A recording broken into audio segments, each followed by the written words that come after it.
What up, Long Beach? Welcome back to your home for everything local sports. It's JJ. And Eli, and this high school football video is brought to you by the fine folks at Naples Rib Company. All of our football coverage this year is sponsored by the Terry Donahue Memorial Showcase, the largest free recruiting event in the state.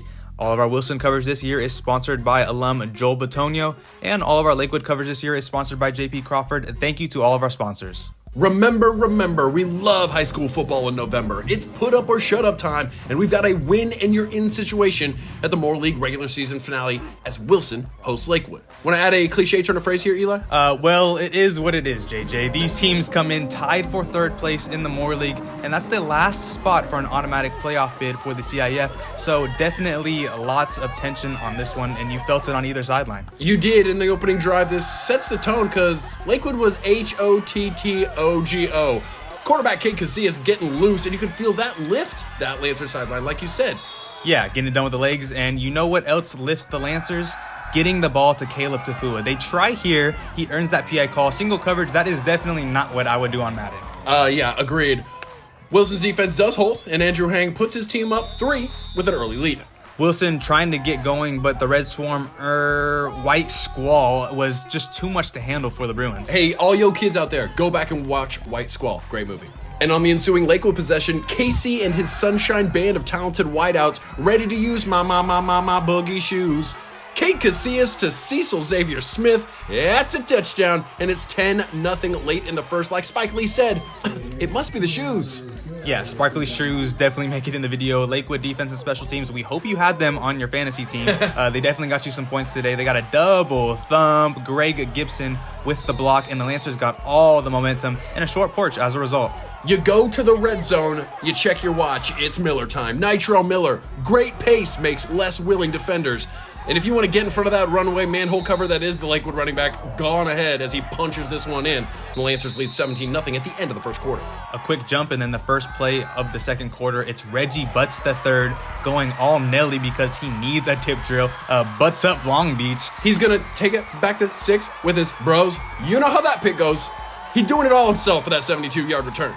And when the Bruins need a jump start, JJ, what should they do? You got to throw up another fade on the ball, babe. Actually, Barbie is Australian for first down catch. True story. Oh, didn't know that one going into this one. I know it now. With the Wilson drive was longer than the lines at Spirit Halloween this week. This is a fourth down. Great play by Barbie to know where the sticks are. However, the drive would stall despite Barbie's best efforts, and you don't want to give the Lakewood defense this type of confidence. They will not back down. They can't take a knee because they're wearing all white tonight. That is 6 tackles for loss on the night for these Lancers. Obviously, Ravana Tufogafale was involved, one of the best defensive linemen in the Moore League. His sack kills that Wilson drive. And big shouts to Solo. Lapaga Ely was flying around sideline to sideline. And yes, kids, that is a 20-year-old video game reference for you. Yeah, I know that because I don't know that. Next drive, Lakewood got 5 on it. Casillas did a great job buying time with bailing out. Going to be inch perfect on this throw to Miller. An even better catch, and he's in for 6. And nope, penalty was a bugaboo for Lakewood in this one. All season. They got to fix that before the playoffs. Not a spoiler alert. But the next play was a good play, and it's Casillas across the middle to Kenny Niamatuvalu, and Lakewood is up 31-0 at halftime. A lot of people thought this game was going to be a lot closer.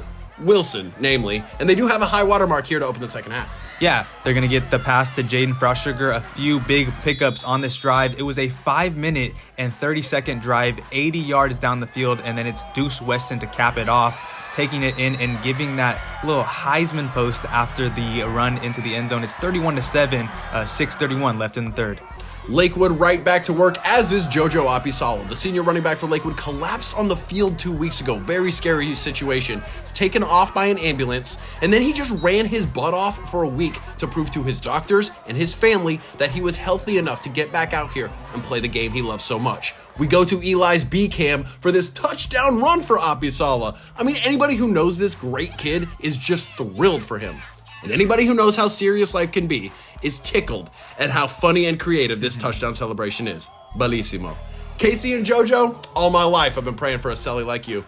Yeah, we gave JoJo unlimited hugs after that one. Casillas ready to put the cherry on top of this one by taking the top off. Way out here in the boonies. KC, 250 yards passing. He had 9 completions. 3 of them were tubbies.